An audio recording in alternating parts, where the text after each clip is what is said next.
पंचदशी ग्रंथ में चित्रदीप प्रकरण और इस छठे प्रतिदीप प्रकरण में आज श्लोक है 122। ठीक है, तो श्लोक की अवतरणिका को देखिए। ननु एवं मतभेदे कस्य उपादेयत्वं कस्य वा हेयत्वं इति आकांक्षायाम आह। ठीक है, प्रसंग चल रहा है कि ईश्वर का स्वरूप क्या है, कौन ईश्वर है। तो बहुत सारे मत बताए। अब पूर्व पक्षी प्रश्न कर रहा है कि ननु एवं मतभेद, इस प्रकार ईश्वर के संबंधी बहुत सारे मत होने पर कस्य उपादेयत्वं, किसका मत ग्रहणीय है, ग्रहण करना चाहिए ये ईश्वर है करके, और कस्य वा हेयत्वं, और किसका त्याग करना चाहिए, ऐसी जानने की इच्छा कर रहा है। तो इति आकांक्षायाम आह, ऐसी आकांक्षा होने पर बोल रहे सिद्धांती ग्रंथ में श्लोक नंबर 1 से 22 से 122 श्लोक को पढ़ते हैं। तत्वनिश्चय कामेन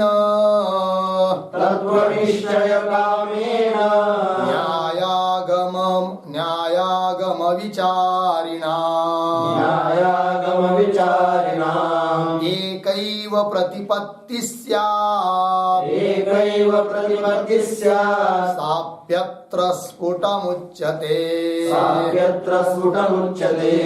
तत्वनिश्चय कामेन न्यायागम एकैव प्रतिपत्ति स्यात् साप्यत्र स्फुटमुच्यते। तत्वनिश्चय कामेन न्यायागम विचारिणाम एका एव प्रतिपत्ति ही स्यात् सा अपि अत्र स्फुटम उच्यते। अन्वय, पहली पंक्ति सरल है। तत्वनिश्चय कामेन न्यायागम विचारिणाम, नीचे प्रतिपत्ति ही एका एव स्यात् अत्र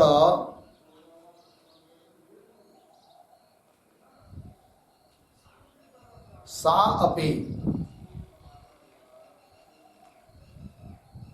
स्फुटम उच्यते।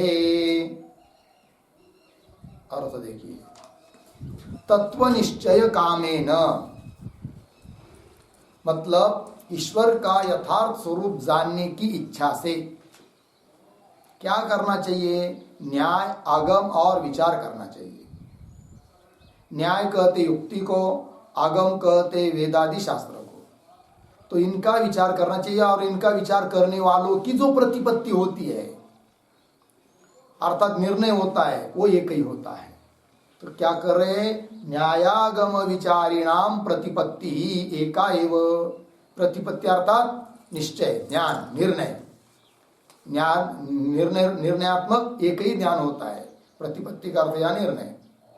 तो प्रतिपत्ति एका एव, एक ही प्रकार का निर्णय होता है स्यात्। और क्या निर्णय होता है उनका, क्या निश्चय होता है, तो कह रहे अत्र सापि स्फुटम उच्यते। सा प्रतिपत्ति ही, वो जो प्रतिपत्ति है, निर्णय है, वह उसको भी यहाँ पर हम लोग स्पष्ट रूप से कह रहे हैं। आगे के श्लोक में तो टीका को देखिए। तत्व निश्चय कामेन प्रतीक है, उसका अर्थ तत्व निश्चय छया, तत्व का निश्चय करने की इच्छा से। न्यायागमयो विचारणशीलानाम पुरुषाणाम प्रतिपत्ति एका एव स्यात्। न्याय और आगम, आगम कहते वेद को, न्याय कहते युक्ति को। ठीक है, युक्ति और वेद इन दोनों को लेकर न्याय आगमयो हो विचारणशीला नाम, इन ही जिन जो विचारण कर रहे हैं अर्थात इनका आधार लेकर निर्णय कर रहे हैं। तो विचारणशीला नाम पुरुषाणाम, ऐसी पुरुषों की प्रतिपत्ति अर्थात निर्णय, निश्चय एका एव स्यात्, एक ही होनी चाहिए। और एक होती है तो सा कीदृशी इति अतः आह, तो वह प्रतिपत्ति किस प्रकार की है, वह निर्णय किस प्रकार का है, उसको भी अब कह रहे हैं। इत्यतः साप्यत्र स्फुटम उच्यते, स्पष्ट रूप से कह रहे हैं। तो आगे के श्लोक में देखिए, तो आगे के श्लोक क्या उतरने का, ताम एव प्रतिपत्तिम दर्शयितुम तद अनुकूलाम श्रुतिम पठते। ताम एव, उसी प्रतिपत्ति को, अर्थात उसी निर्णय को, उस वही निर्णय मतलब कौन, न्याय आगम विचार करने वाले जो लोग हैं, इनका विचार करने वाले जो लोग हैं, उनके अनुसार जो प्रतिपत्ति होती है, ताम एव प्रतिपत्ति, उस प्रतिपत्ति को दर्शयितुम दिखाने के लिए, तद अनुकूलाम, उसके लिए अनुकूल ऐसी जो श्रुति है, उस श्रुति का पाठ कर रहे हैं। ठीक है जी, श्वेता उपनिषद की वो श्रुति है। कौन श्रुति है, तो श्लोक के माध्यम से श्रुति का उल्लेख कर रहे हैं। मायां तु प्रकृतिं विद्या, मायां तु प्रकृतिं विद्या, मायिनं तु महेश्वरम्, मायिनं तु महेश्वरम्, अस्यावयवभूतैस्तु, अस्यावयवभूतैस्तु, व्याप्तं सर्वमिदं जगत्, व्याप्तं सर्वमिदं जगत्। मायां तु प्रकृतिं विद्या, मायिनं तु महेश्वरम्, अस्यावयवभूतैस्तु, व्याप्तं सर्वमिदं जगत्।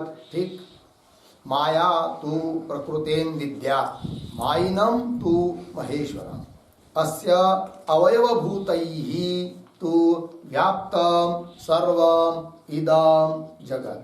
अन्वय, पहली पंक्ति सरल है और पहले पंक्ति को उद्धरण चिन्ह में लीजिए क्योंकि वो श्रुति है। मायां तु प्रकृतिं विद्यात् मायिनं तु महेश्वरम्। नीचे चलिए, अस्य अवयवभूतैः तु सर्वम इदम जगत व्याप्तम,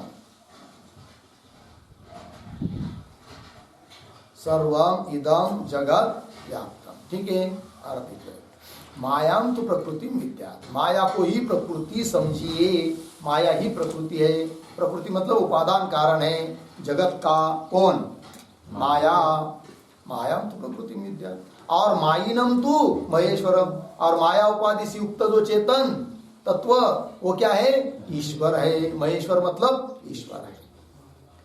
और अस्य अवयवभूतैहि, अस्य महेश्वरस्य, उस महेश्वर के अवयवभूत, कौन, अवयवभूतैहि जीवैहि इत्यर्थः, उसके जैसे कि अवयवभूत इन सभी जीवों के द्वारा सर्वम इदम जगत व्याप्तम, ये समस्त जगत क्या है, व्याप्त है। तो माया उपाधि, समस्त माया जगत की उपादान कारण जो माया, और वही है ईश्वर की उपाधि, है कि नहीं। अर्थात ईश्वर कैसा हुआ, माया उपाधि से युक्त हुआ, और माया ही जगत के लिए कारण है, जगत कार्य है, और उपादान कारण को छोड़कर कार्य रहता नहीं है। तो जगत जो है वह उपादान कारण माया को छोड़कर है नहीं। अर्थात ये जगतात्मक जो सभी माया है वो माया ही ईश्वर की उपाधि है कि नहीं। इसका मतलब वह ईश्वर सभी चराचर में अनुस्यूत है, ये भी अर्थ निकल रहा है। ठीक है ना जी, चलिए अभी तो आगे टीका को देखिए। मायाम तो इति, मायाम एव प्रकृतिम, प्रकृतिम शब्द का अर्थ कर रहे, प्रकृतिम प्रतीक है, तो प्रकृति मतलब जगत उपादान कारणम, जगत के लिए उपादान कारण है कौन, माया। माया को प्रकृति समझो, प्रकृति शब्द का अर्थ किया उपादान कारण, तो माया को प्रकृति समझो मतलब माया को जगत के लिए उपादान कारण समझो, ये अर्थ है। तो माया बहुत बार क्या होता है, प्रकृति, इसलिए माया को प्रकृति कहते हैं ना, जगत के लिए उपादान कारण होने से। तो माया में वो माया को ही प्रकृतिम, प्रकृतिम का अर्थ कर रहे जगत उपादान कारणम, विद्यात, विद्यात का अर्थ कर दिया जानिया, विद्यात प्रतीक है, उसका अर्थ हुआ जानिया, जानना चाहिए। अब फिर बोलेंगे ईश्वर कौन है, तो कह रहे मायिनम, मायिनम प्रतीक है, मायिनम तो उसका अर्थ कर रहे मायोपाधिकम अंतर्यामिनम एव महेश्वरम। ठीक है ना, मायिनम का अर्थ कर रहे हैं माया उपाधिकम, माया है उपाधि जिसकी, तो मायोपाधि ऐसा कौन, अंतर्यामी अर्थात ईश्वर, अंतर्यामिनम एव महेश्वरम प्रतीक है महेश्वरम। उसका अर्थ कर रहे माया मायाधिष्ठातारम निमित्त कारणम जानियात, है कि नहीं। माया का अधिष्ठान भूत है वो कौन? चैतन्य, ब्रह्म, महेश्वर। और वो क्या है? जगत के लिए निमित्त कारण है। तो ईश्वर का स्वरूप क्या हुआ? माया, अधिष्ठान चैतन्य, और अधिष्ठान चैतन्य का माया में पड़ा हुआ प्रतिबिंब, तीन मिलकर होता है कौन? ईश्वर। उसको कहते मायोपाधिक चैतन्य, उसी को कहते अंतर्यामी, माया विशिष्ट चैतन्य। उस ईश्वर के स्वरूप में जो दो भाग मुख्य हुए, माया और चेतन। तो माया है क्या? जगत का उपादान कारण, और उस माया में पड़ा हुआ जो चिदाभास वह है निमित्त कारण। और अधिष्ठान भूत चैतन्य न उपादान कारण है न निमित्त कारण है, वो सबसे अलिप्त है। किंतु उसका बोध कराने के लिए कहा जाता है कि वो चैतन्य भी निमित्त कारण है करके, ठीक है। तो महेश्वरम मायाधिष्ठातारम, माया का अधिष्ठान स्वरूप, अधिष्ठातारम निमित्त कारणम जानिया, उसको निमित्त कारण जानना चाहिए। हो गया इतना। आगे अस्य प्रतीक है। अस्य का अर्थ कर रहे मायिनः महेश्वरस्य, माया से युक्त ऐसा जो महेश्वरस्य अवयवभूतैहि, उस महेश्वर अर्थात ईश्वर, उस ईश्वर के क्या? अवयवभूत। उपाधि के कारण क्या है? महेश्वर के अंश हो गए कौन? जीव। ये उसका मतलब है उपाधि के कारण। तो अवयवभूत ही का प्रतीक है, उसका अर्थ कर रहे अंश रूप ही चरा, क्या है आगे? चरात्मक ही जीव ही, चराचरात्मक ही जीव ही कृत्स्नम, ठीक है ना। चरात्मक ही है ना वहां पर, क्या चाहिए वस्तुतः? चराचरात्मक ही, ऐसा चाहिए।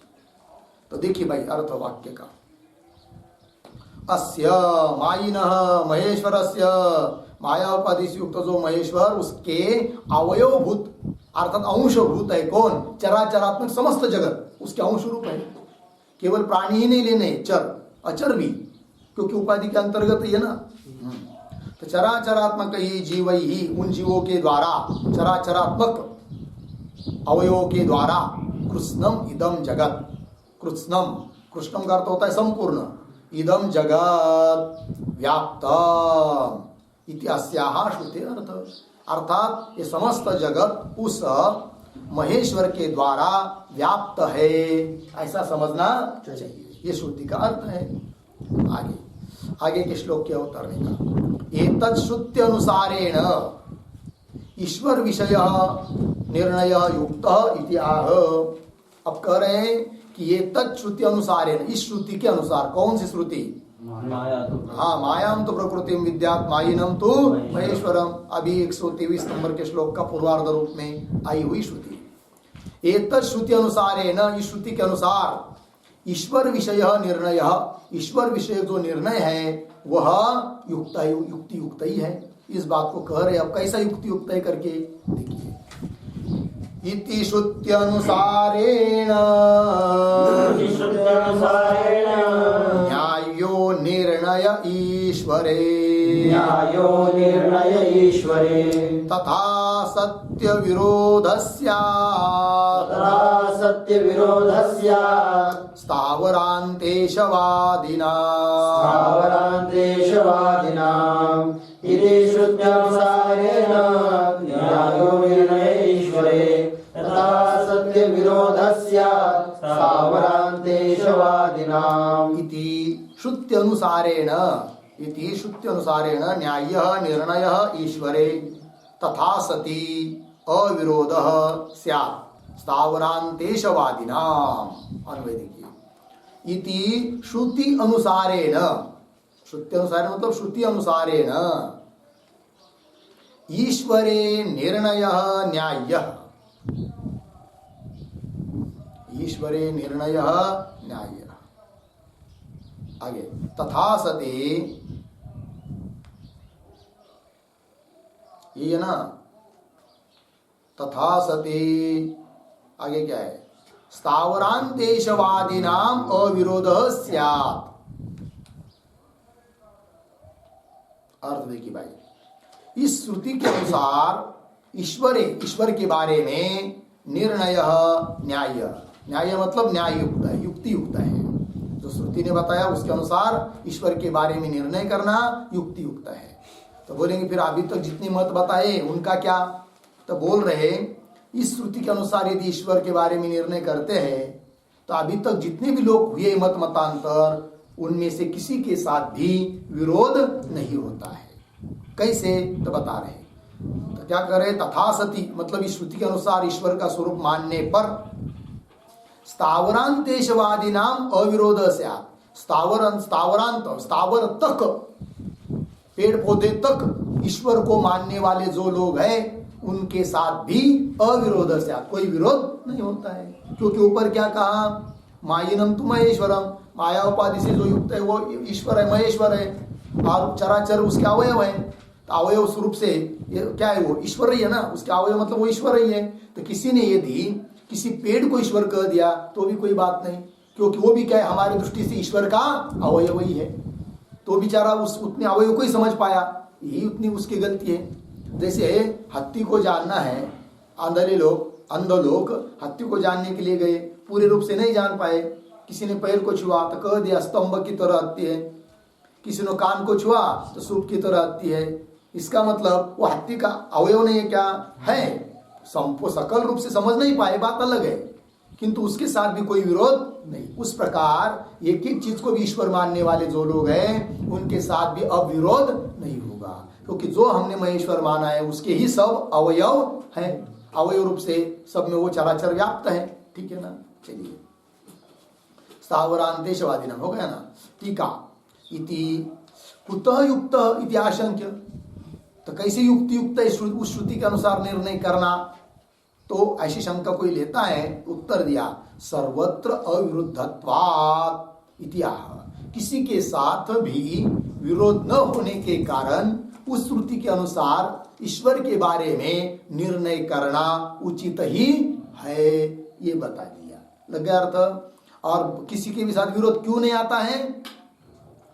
कि हमारा जो महेश्वर है क्या वह उसके अवयव रूप से चराचर में सब जगह व्याप्त है। अतः किसी चीज को भी ईश्वर यदि किसी ने कह दिया तो भी कोई आपत्ति नहीं है, क्योंकि हमारी दृष्टि से वो भी क्या ईश्वर का ही रूप है, अंश है। चलिए, सर्वस्यापि ईश्वरस्य ईश्वरत्वाभ्युपगमात् न केनापि विरोध इति भाव। विरोध कैसा नहीं है इस बात का स्पष्टीकरण कर दिया टीकाकार ने अंतिम पंक्ति में। सर्वस्यापि ईश्वरत्वाभ्युपगमात्, सब कुछ ईश्वर ही है ऐसा स्वीकार करने के कारण अभ्युपगमात् न केनापि विरोध, किसी के भी साथ अब विरोध नहीं है इति भाव हो गया। आगे, ननु जगत प्रकृति भूताया मायाया किम रूपम इति आह। अब आगे अब दूसरी बात चालू कर रहे हैं। क्या? ईश्वर के बारे में चर्चा हुई, अब ईश्वर की उपाधि बताई कौन? माया। तो और वो माया क्या है? जगत का उपादान कारण है। तो जगत का उपादान ऐसी माया और ईश्वर की उपाधिभूत जो माया, उस माया का क्या स्वरूप है, ऐसा प्रश्न पूछा जा रहा है। ननो जगत प्रकृति भूताया, प्रकृति कहते उपादान कारण, जगत के लिए उपादान कारण स्वरूप भूताया, उपादान कारण स्वरूप जो माया, उस मायाया किम रूपम, उस माया का क्या रूप है, क्या स्वरूप है इति अतः आह, उत्तर दे रहे श्लोक के माध्यम से। माया चेयम तमो रूपा, माया चेयम तमो रूपा, तापनीये तदीरना, तापनीये तदीरना, अनुभूतिम तत्र मानम, अनुभूतिम तत्र मानम, प्रतिजज्ञे श्रुति स्वयं, प्रतिजज्ञे श्रुति स्वयं। माया चेयम तमो रूपा, तापनीये तदीरनात्, अनुभूतिम तत्र मानम, प्रतिजज्ञे श्रुति स्वयं। माया च इयं तमो रूपा, तापनीये तद ईरणात्, अनुभूतिम तत्र मानम, प्रतिजज्ञे श्रुति स्वयं। अन्वय, इयं च माया, इयं च माया तमो रूपा, तापनीये तद ईरणात् नीचे तत्र अनुभूतिम मानम श्रुति स्वयं प्रतिजज्ञे। ठीक है, अर्थ देखिए भाई।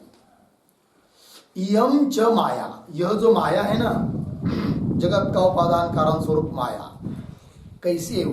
तमो रूपा, तम कहते अज्ञान को, अज्ञान स्वरूपा है, अज्ञान से अतिरिक्त कोई माया नहीं है। ठीक है ना जी।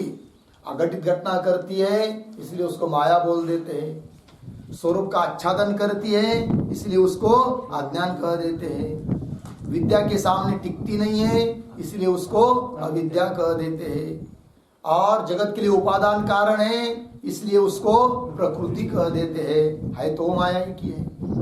च इयम च माया तमो रूपा, और ऐसे कहा है भाई, अपने मन से कह रहे क्या अज्ञान रूप माया है करके? तो बोल रहे नहीं नहीं, तापनीय तद ईरणात्। तापनीय, तापनीय का अर्थ होता है तापनीय उपनिषदि, तापनीय उपनिषद है एक, उस उपनिषद में इस बात को कहा है, वर्णन किया है। ठीक है ना। नुस्योत्तर तापनीय उपनिषद, ऐसा उस उपनिषद का नाम है। ठीक है ना।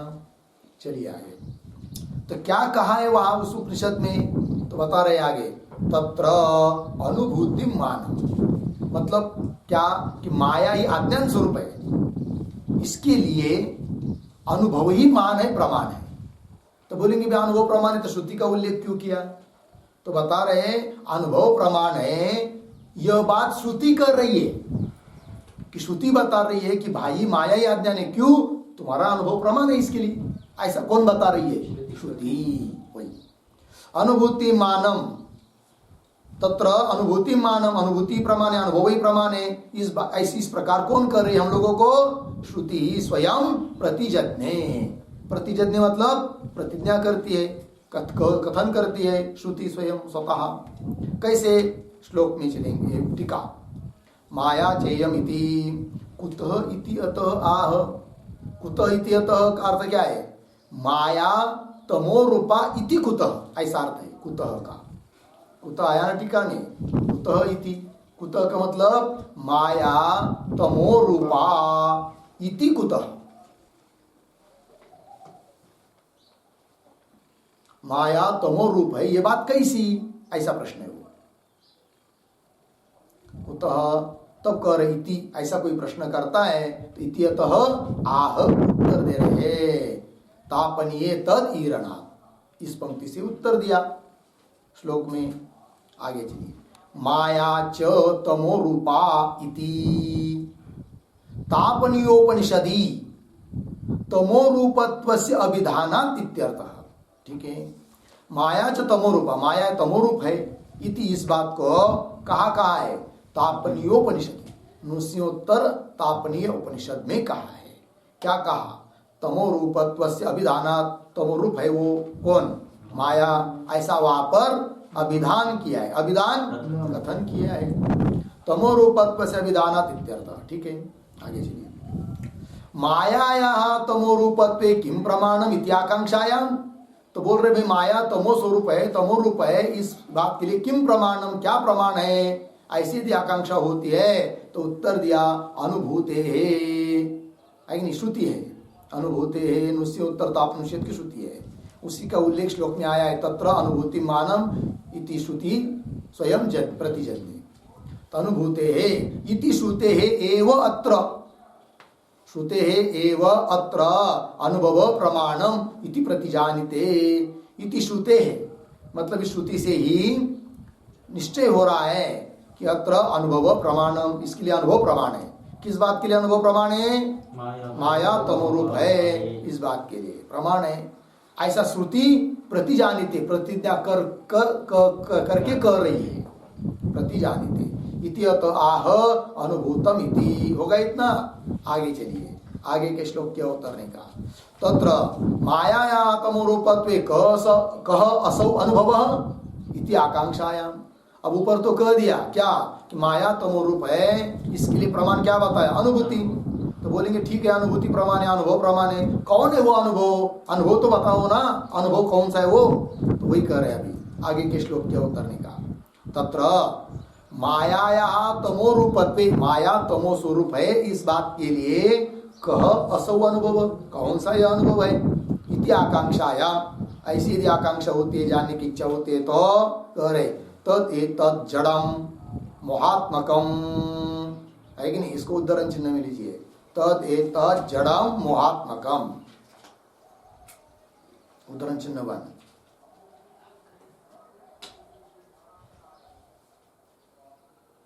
मोहात्मकम इति श्रुति ही एव अत्र अनुभवम स्पष्टयति। इति मतलब ये श्रुति है, कौन सी? तद एतद जड़म मोहात्मकम। ये श्रुति क्या कर रही है? इति श्रुति ही एव, श्रुति ही अत्र इस प्रसंग में अनुभवम स्पष्टयति, अनुभव का स्पष्टीकरण कर रही है श्रुति। तद एतद, है कि नहीं? वह यह मतलब, वह यह मतलब माया का कार्य, जड़म और मोहात्मकम, जड़ और मोहात्मक है। माया का कार्य जो भी जगत है, ये कैसा है? जड़ है और मोहात्मक है। ये श्रुति है। तो श्रुति क्या कह रही है? अनुभव को स्पष्ट कर रही है। कैसा अनुभव? तो श्लोक के माध्यम से बता रहे हैं। जड़म मोहात्मकम तच्चेत्यनुभावयति श्रुतिः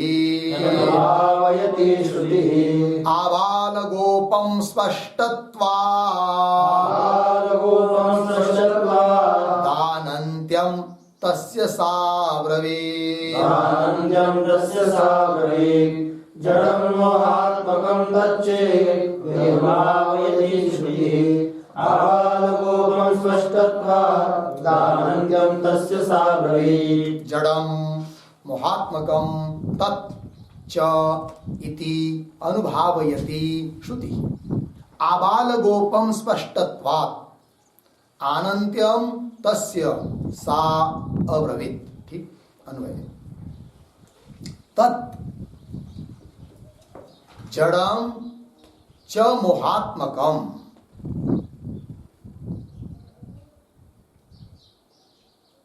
हो गया? तत् जड़म च मोहात्मकम इति श्रुति ही अनुभावयति,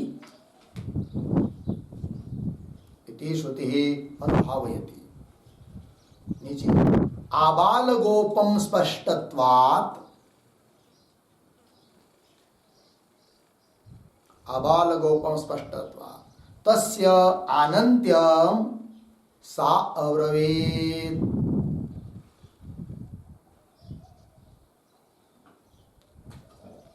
ठीक है, अर्थ को देखिए भाई। तो कह रहे तत् जड़म च मोहात्मकम, ये श्रुति है। इति श्रुति अनुभावयति, है कि नहीं? अनुभव रूप से बता रही है। तो कौन वो अनुभव है भाई? तो कह रहे क्या? आबाल गोपम स्पष्टत्वात्। आबाल गोपम मतलब बच्चे से लेकर बूढ़े तक सभी लोगों को लिए ये स्पष्ट है कि नहीं? आबाल गोपम स्पष्टत्वात्। इसलिए तस्य आनन्त्यम सा अब्रवीत्। तस्य जड़ मोहात्मक कार्यस्य, जड़ मोहात्मक जो कार्य है वो कार्य उसका अनंत्यम सा अब्रवीत्। सा श्रुति ही अब्रवीत्, श्रुति कहती है, अनंत कहती है उसको। किसको? जड़ मोहात्मक कार्य को, है कि नहीं? माया का कार्य जो ये सब जगत जड़ मोहात्मक है, अनंत है, इस बात का स्पष्टीकरण कर रही है श्रुति स्वयं। तो टीका को देखिए, अनंतम, ये श्रुति है भाई, तैत्तरीय उपनिषद। अनंतम इति श्रुत्या, इस श्रुति के द्वारा सर्वानुभव सिद्धत्व उच्यते इति आह। सर्वानुभव में ये बात सिद्ध है, इस बात को कह दिया। किस पंक्ति से? आबाल गोपम इत्यादि। आगे देखिए टीका, जड़म मोहम च प्रकृते कार्यम इति आबाल गोपादीनाम सर्वेशम अनुभव इत्यर्थ। अनुभव का स्पष्टीकरण किया है क्या? कि जड़ और मोह यह सब प्रकृति का कार्य है, इस बात को सब लोग जानते हैं। किसी को भी पूछेंगे ना, अरे भाई देखो ये सब क्या बनाया है, पृथ्वी जल तेज वायु, ये सब घट पट, ये सब क्या है? अरे भाई ये सब माया है।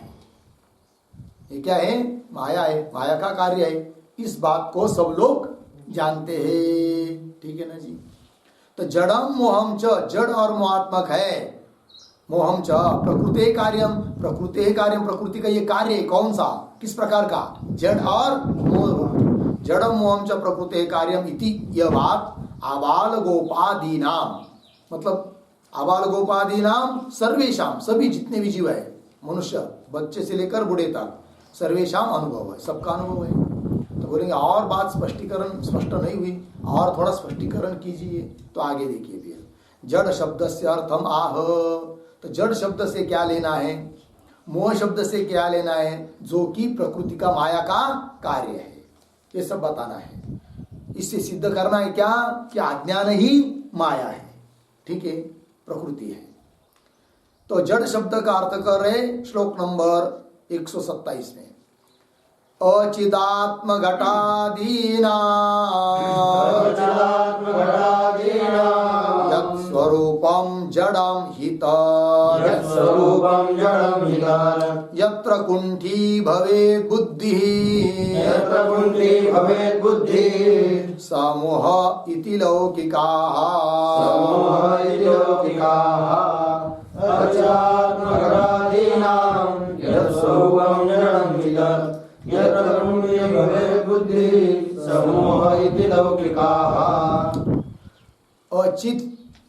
अचिदात्म घटादीनाम यत् स्वरूपम जड़म ही तत्, यत्र कुंठी भवेत् बुद्धि स मोह इति लौकिकाः।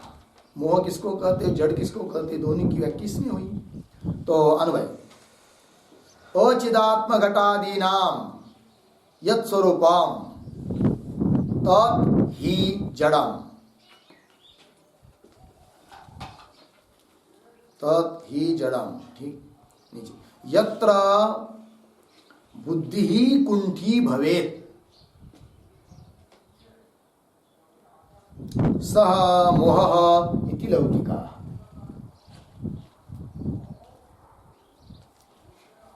ठीक है, अर्थ देखिए भाई, अचिदात्म घटादि नाम, अचित मतलब जड़, जड़ स्वरूप, चित से भिन्न, ऐसे जो घटादिक है, घटादिकों का जो स्वरूप है, तत् ही जड़म, उसको लोग क्या कहते हैं? जड़, घट पट मट को लोग क्या कहते हैं? जड़ कहते हैं। और मोह क्या है जी? तो यत्र बुद्धि कुंठी भवेत्, जहाँ बुद्धि कुंठीभूत हो जाती है, रुक जाती है, विचार करती आगे नहीं है, कर नहीं पाती है, निर्णय करने के लिए असमर्थ हो जाती है, तब उसको कहते हैं क्या? मोह। ठीक है, अरे भाई कैसा है जगत है, कैसा कैसा क्या क्या बना है, सब जगत का विचार करने लगेंगे, नहीं भाई हमारे दिमाग के आगे की बात है, हम समझ नहीं सकते, तो बुद्धि रुक गई, इसको ही क्या कहते हैं? मोह। तो यत्र बुद्धि कुंठी भवे स मोह इति लौकिका, लौकिक लोग समझते हैं जड़ क्या है और मोह क्या है। मोह और जड़, इसकी परिभाषा लोक के अनुसार बता दी। आगे टीका को, मोह शब्दार्थम आह, तो पूर्वार्ध में जड़ शब्द का अर्थ बताया और श्लोक के उत्तरार्ध में मोह शब्द का अर्थ बताया। मोह शब्दार्थम आह यत्रेति हो गया। आगे चलिए, अब उक्त प्रकारेण सर्वानुभव सिद्धत्व लक्षणम आनंद्यम सिद्धम इति आह। ठीक है, उक्त प्रकारेण ऊपर कहे हुए के अनुसार, मतलब श्लोक नंबर 125 और 126, ठीक है ना, उन दो श्लोकों में कहे हुए के अनुसार क्या जी? उक्त प्रकारेण सर्वानुभव सिद्धत्व लक्षणम, सभी के अनुभव से सिद्ध स्वरूप जो अनंत्यम सिद्धम, अनंत्यम सिद्धम, अनंत मतलब क्या? माया अज्ञान रूप है, ये बात सिद्ध हो गई कि जा बुद्धि कुंठित मोह को देखिए, जड़ और मोह किसका कार्य है? माया का कार्य, ये सब लोग जानते हैं। फिर जड़ क्या है और मोह क्या है? तो जड़ बताया घटादि पदार्थ, और मोह क्या है? जा बुद्धि कुंठित होती है, मतलब आगे विचार नहीं कर पाती है, अर्थात आगे का ज्ञान नहीं है। ज्ञान नहीं है मतलब क्या है? अज्ञान है, अर्थात मोह हुआ।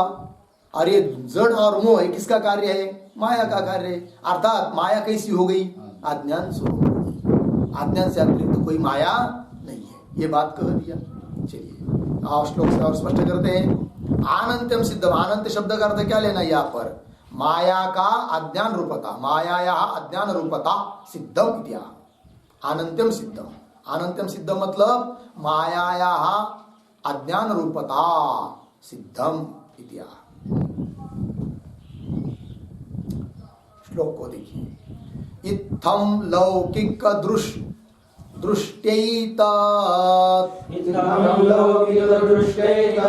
सर्वैरप्यनुभूयते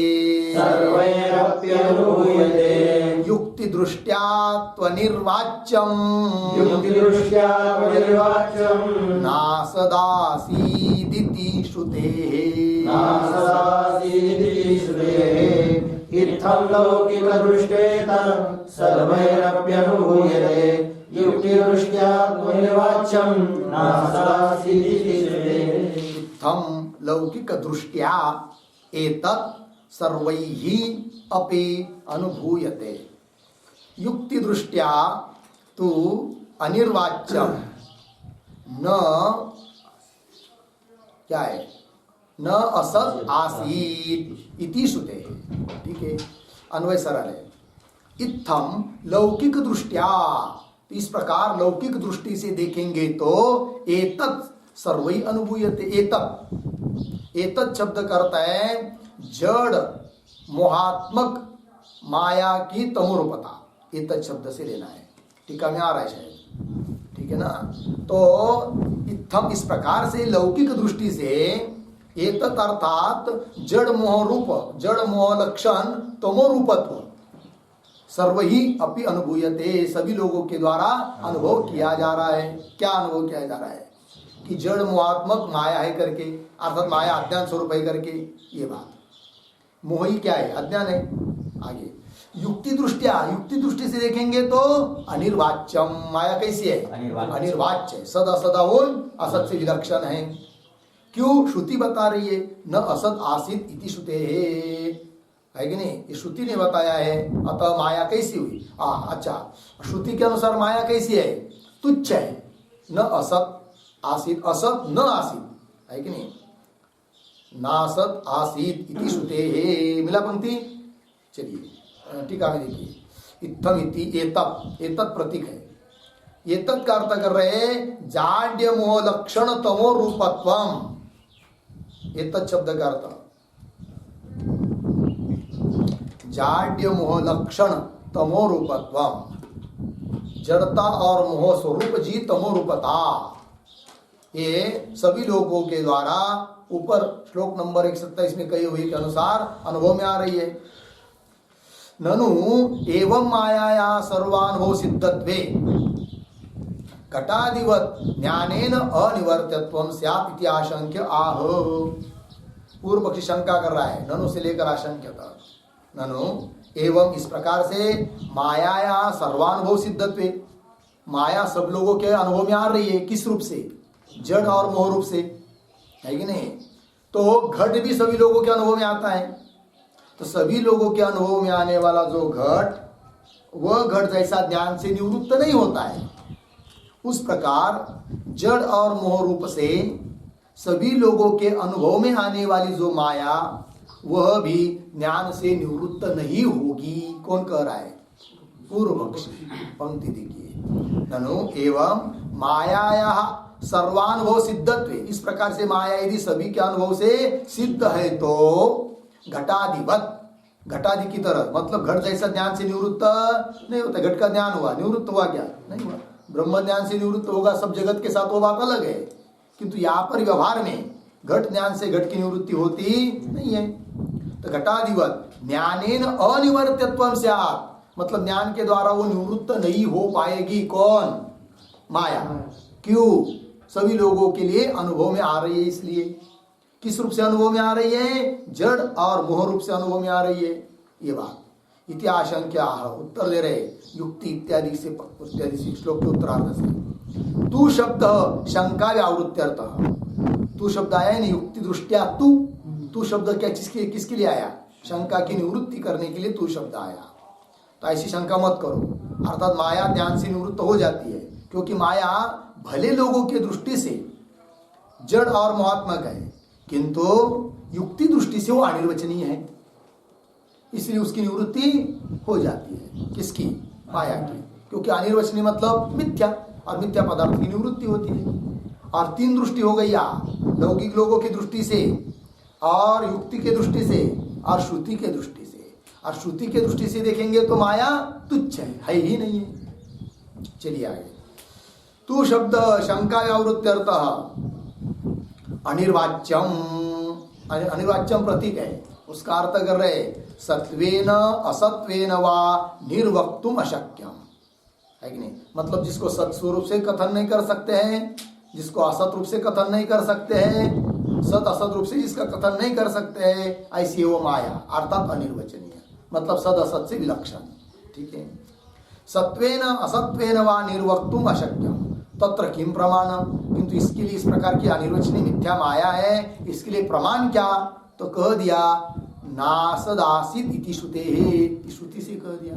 तो बोलेंगे श्रुति का अर्थ क्या है बताओ? तो आगे के श्लोक में आ रहा है अस्याः श्रुते अभिप्रायम आह। अब नासदासित, ये जो श्रुति आई थी ना ऊपर के श्लोक में अंतिम के पाद में, उस श्रुति का अर्थ अस्याः श्रुते अभिप्रायम आह, श्रुति का अभिप्राय दे रहे हैं। नासदासीत विभातत्वान्, नासदासीत विभातत्वान्, नो सदासिच्च बाधनात्, नो सदासिच्च बाधनात्, विद्या दृष्ट्या श्रुतं तुच्छं, विद्या दृष्ट्या श्रुतं तुच्छं, तस्य नित्यनिवृत्तितः, तस्य नित्यनिवृत्तितः, नासदासित विभातत्वान्, नो सदासिच्च बाधनात्, विद्या दृष्ट्या श्रुतं तुच्छं, तस्य नित्यनिवृत्तितः। न असत आसीत, यही श्रुति है ना ऊपर, न असत आसीत, असत नहीं है, सत भी नहीं है, इसका मतलब सद असत से विलक्षण है। अब असत क्यों नहीं है? कार्य रूप से प्रतीति होती, इसलिए असत नहीं है। सत क्यों नहीं है? बाद होती है, बाद होता है उसका ध्यान से, इसलिए सत नहीं है। वही कह रहे न असदासीत, क्यों? विभातत्वात्, विभातत्वात् का अर्थ है भासमानत्वात्, भासमान है, प्रतीति आ रही उसी कार्य रूप से, इसलिए उसको असत नहीं कह सकते। तो पदच्छेद कर लेते पहले, फिर अन्वय करते, अन्वय नहीं हुआ ना। न असद आसीत विभातत्वात्, नो सद आसीत च बाधना, विद्या दृष्ट्या श्रुतं तुच्छं, तस्य नित्य निवृत्तितः। अन्वय न असद आसीत विभातत्वात् च नो सद आसीत बाधनात्, च नो सद आसीत बाधनात्। हो गया। आगे विचार दृष्ट्या तुच्छं श्रुतं, तस्य नित्य निवृत्तितः। ठीक है, अर्थ देखिए, न असत आसीत, माया असत नहीं है, क्यों? विभातत्वात्, भासमान है, प्रतीति को आती है। च और नो सद आसीत, सद भी नहीं है, क्यों? बाधनात्, उसका बाद होता है, बाद होता है इसलिए सत नहीं है कि नहीं? क्या माया का बाद होता है कि नहीं? ब्रह्म ज्ञान होने के बाद होता है इसलिए सत नहीं है, और प्रतीति होती है इसलिए असत नहीं है कि नहीं? इसका मतलब सद असत से विलक्षण है, अर्थात अनिर्वचनीय। और आगे विचार दृष्ट्या तुच्छम श्रुतम, और विचार दृष्टि से देखा जाए तो माया कैसी है? तुच्छ है, ऐसा श्रुति ने कहा है। श्रुतम क्यों? तस्य नित्य निवृत्तितः, तस्य मतलब माया रूपस्य, माया रूप अज्ञानस्य, तस्य का अर्थ क्या करना है? माया रूप अज्ञानस्य, माया रूप जो अज्ञान है वह नित्य निवृत्त होने के कारण तुच्छ है। टीका को देखिए, बाधनात्, तो बाधनात् प्रतीक है, बाद होता है, कौन श्रुति के द्वारा? श्रुति कहते नेह नानास्ति किंचन, यह किंचन नाना नास्ति इति श्रुत्या निषेधात। इस श्रुति ने निषेध कर दिया माया का, इसलिए क्या हुआ? सिद्ध। तो बाद होता है उसका। इति श्रुत्या निषेधात इत्यर्थ। आगे सद असद रूपत्वं तु विरुद्धत्वात् अयुक्तम। अच्छा, फिर माया को सद नहीं कह सकते, असद नहीं कह सकते, उभय रूप भी नहीं मान सकते। क्यों? दोनों का विरुद्ध है। सद असद रूपत्वं तु विरुद्धत्वात् अयुक्तम इति श्रुत्या। इति श्रुति क्या है? इति, हाँ, अच्छा, विरुद्धत्वात् अयुक्तम इति श्रुत्या उपेक्षितम। हाँ, श्रुत्या उपेक्षितम ऐसा है। इस प्रकार श्रुति ने उस माया की क्या कर दिया? उपेक्षा कर दिया। किस दृष्टि से? विचार दृष्टि से। विचार करेंगे तो वो है ही नहीं है। कौन? माया। अर्थात श्रुति ने क्या कर दिया? उसकी उपेक्षा कर दिया। सद असद रूपत्वं तो विरुद्धत्वात् अयुक्तम। सद असद रूप दोनों विरुद्ध होने के कारण सद रूप उसको मान नहीं सकते, अयुक्त है। इति, ऐसा होने से श्रुत्या उपेक्षितम। आगे एवं युक्ति दृष्टिया अनिर्वचनीयत्वं प्रदर्श। इस प्रकार युक्ति के दृष्टि से माया अनिर्वचनीय है, इस बात का प्रदर्शन करके तुच्छम इदम रूपम अस्य, ये श्रुति है कि नहीं? क्या? तुच्छम इदम रूपम अस्य, अस्य इदम रूपम तुच्छम। इस माया का यह रूप तुच्छ है।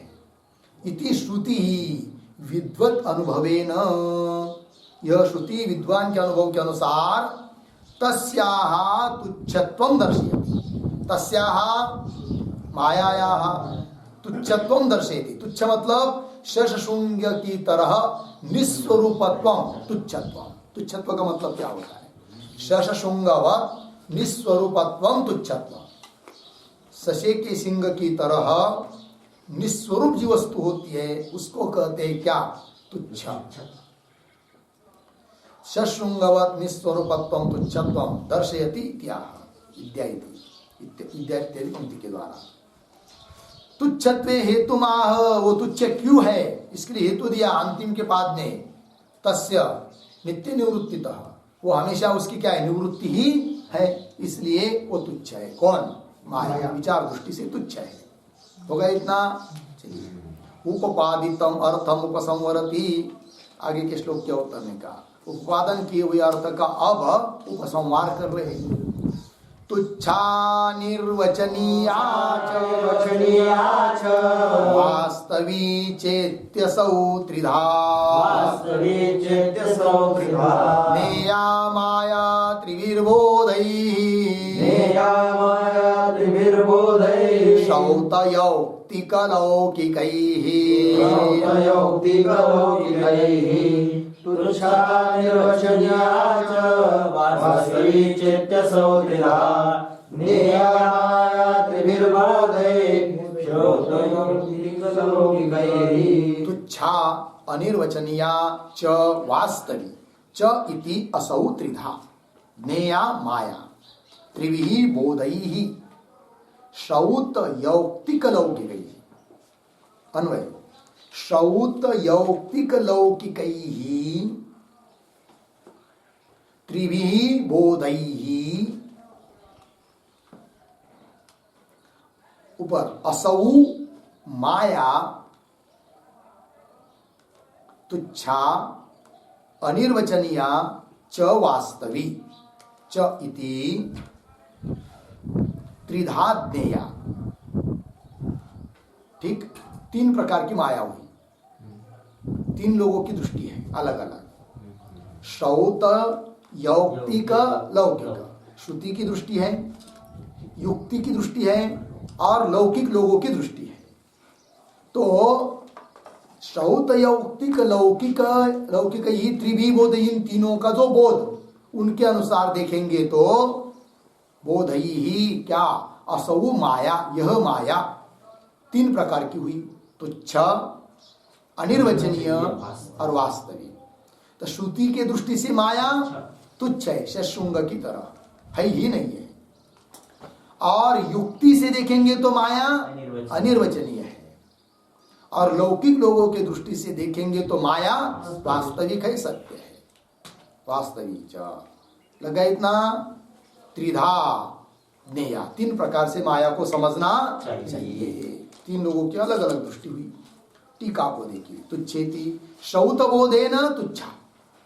श्रुति के बोध से देखेंगे तो माया कैसी हुई? तुच्छा। तुच्छा मतलब भाई, तुच्छा प्रतीक है, उसका अर्थ कर रहे काल त्रये अपि असति, ये तुच्छा का अर्थ है। तीनों कालों में भी वो असत है, विद्यमान है, ये नहीं है, वंद्यापुत्र की तरह, उसको कहते तुच्छा। और आगे यौक्तिक बोधे न, है कि नहीं? युक्ति से देखेंगे तो अनिर्वचनीय, अनिर्वचनीय माया सदा सत्य लक्षण है। और लौकिक बोधे न, लौकिक लोगों के दृष्टि से देखेंगे तो वास्तविक, वास्तविक अर्थात सत्य, सत्य है।